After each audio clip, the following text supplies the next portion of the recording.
ગુજરાતમાં જેવી રીતે દારૂની છૂટ પર ચર્ચા ચાલી રહી છે તેમ કર્ણાટકમાં હિજાબની ચર્ચા ચાલી રહી છે। કર્ણાટકમાં કોંગ્રેસની સરકારે હિજાબ પરનો પ્રતિબંધ હટાવી દીધો છે। કોંગ્રેસ નેતા અને કર્ણાટકના મુખ્યમંત્રી સિદ્ધારમૈયાએ જાહેર કાર્યક્રમમાં કહ્યું કે લોકો ગમે તે ખાઈ શકે છે, ગમે તે પહેરી શકે છે। મત માટે આવી રાજનીતિ ન થવી જોઈએ, પરંતુ કોંગ્રેસ સરકારના આ નિર્ણયથી ફરી એકવાર રાજનીતિ ગરમાઈ છે।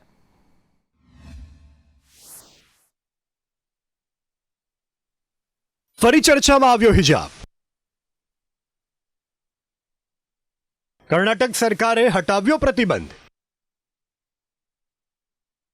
લોકો ગમે તે ખાઈ શકે, ગમે તે પહેરી શકે। કર્ણાટકમાં હિજાબનો વિવાદ પાછલા કેટલાય વર્ષોથી રાજકારણનો મોટો મુદ્દો રહ્યો છે। કર્ણાટકની ઉડુપીની એક સરકારી કોલેજથી આ વિવાદ શરૂ થયો હતો, જ્યાં મુસ્લિમ યુવતીઓને હિજાબ પહેરી અને કોલેજમાં આવતા અટકાવવામાં આવી હતી, અને ત્યારબાદથી આ વિવાદ વધુ ને વધુ વકરતો ગયો।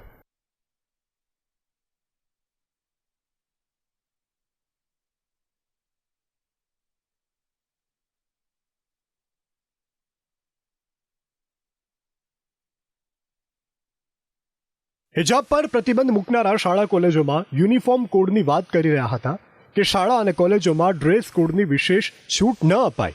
શાળા કોલેજો શિસ્તથી ચાલતી હોય છે, ત્યાં એક યુનિફોર્મ કોડ હોવો જોઈએ। હિજાબ શાળા કોલેજના યુનિફોર્મ કોડની વિરુદ્ધ છે। હિજાબના પ્રતિબંધ ઉપર કઈ રીતે શું બન્યું તેની વાત કરીએ।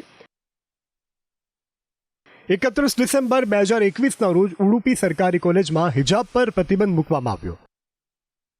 ફેબ્રુઆરી 2022માં બમ્બઈ સરકારે સરકારી સ્કૂલ કોલેજોમાં હિજાબ પર પ્રતિબંધ મૂક્યો। ત્યારબાદ આ મામલો કર્ણાટક હાઈકોર્ટમાં પહોંચ્યો અને 15 માર્ચ 2022ના રોજ કોર્ટે કહ્યું કે શાળા કોલેજોમાં યુનિફોર્મ જરૂરી છે। ત્યારબાદ હાઈકોર્ટના નિર્ણયને પડકારતી અરજી સુપ્રીમ કોર્ટમાં કરવામાં આવી હતી। ઓક્ટોબર 2022થી સુપ્રીમ કોર્ટની મોટી બેન્ચમાં સુનાવણી ચાલી રહી હતી અને હજી તેના પર કોઈ નિર્ણય આવ્યો નથી। પરંતુ હવે કર્ણાટકમાં કોંગ્રેસ સરકારની વાપસી થઈ છે અને સિદ્ધાર્થમૈયા સરકારે હિજાબ પરનો પ્રતિબંધ હટાવવાની જાહેરાત કરી છે। એક કાર્યક્રમમાં સિદ્ધાર્થમૈયાએ નિવેદન આપ્યું છે કે દરેક લોકોને છૂટ છે, તે ગમે તે પહેરી શકે અને ગમે તે ખાઈ શકે, તેના પર રાજનીતિ ન થવી જોઈએ। ಹಿಜಾಬ್ ಅದು ವಾಪಸ್ ತಗೊಂಡ್ಬಿಡ್ತೀವಿ, ಈಗೇನು ಹಿಜಾಬ್ ಇಲ್ಲ, ಈಗ ನೋ ಹಿಜಾಬ್, ಹಿಜಾಬ್ ಹಾಕೊಂಡು ಹೋಗ್ಬೋದು ಈಗ, ಗೊತ್ತಾಯ್ತಾ? ಹಾ, ಆದೇಶ ವಾಪಸ್ ತಗೊಳ್ಳಿ ಅಂತ ಹೇಳಿದ್ದೀನಿ ನಾನು। ಈಗ ಡ್ರೆಸ್ ಹಾಕೊಳ್ಳೋದು, ಊಟ ಮಾಡೋದು ನಿಮ್ಗೆ ಸೇರಿದ್ದು, ನಾನು ಯಾಕೆ ನಿನ್ಗೆ ಅಡ್ಡಿಪಡಿಸ್ಲಿ? ನೀವು ಯಾವ ಡ್ರೆಸ್ ಹಾಕತ್ತೀಯ ಹಾಕೊಳ್ಳಪ್ಪ, ನೀವು ಯಾವ ಊಟ ಮಾಡ್ತೀಯ ಮಾಡು, ನನಗೆ ಯಾಕೆ?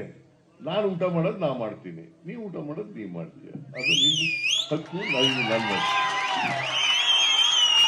Very simple, very simple. ನಾನು ಧೋತಿ ಮತ್ತೆ ಜುಬ್ಬ ಹಾಕತ್ತೀನಿ, ನೀನ್ ಪ್ಯಾಂಟು ಶರ್ಟ್ ಹಾಕಿದ್ರೆ ಹಾಕೋ ನೀನು।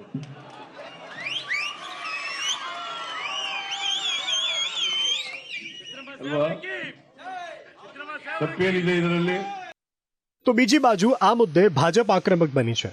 ભાજપ શાળા કોલેજો શિસ્તથી ચાલતી હોવાની કહી રહી છે અને યુનિફોર્મ કોડ જરૂરી હોવાની વાત કરી છે। કેન્દ્રીય મંત્રી ગિરિરાજ સિંહે કર્ણાટક સરકાર પર પ્રહાર કરતા કહ્યું કે ઇન્ડિયા ગઠબંધન દેશમાં સરિયા કાનૂન લાગુ કરવા માંગે છે।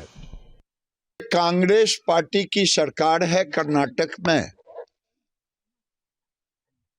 और हिजाब पे प्रतिबंध उठाया है। ये महज हिजाब पे प्रतिबंध नहीं उठाया है, बल्कि शरिया कानून को स्थापित किया है।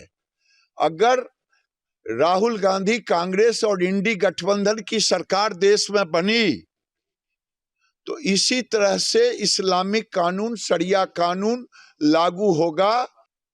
હાલ તો કર્ણાટકમાં ફરી એકવાર હિજાબનો મુદ્દો ગરમાયો છે અને દેશભરમાં તેની ચર્ચા ચાલી રહી છે। સરકાર બદલાતા હિજાબ પરનો નિર્ણય પણ બદલાયો છે, પરંતુ આ બધા વચ્ચે હિજાબ વિવાદ પર સુપ્રીમ કોર્ટમાંથી શું નિર્ણય આવે છે તે જોવું રહ્યું। બ્યુરો રિપોર્ટ, સંદેશ ન્યૂઝ।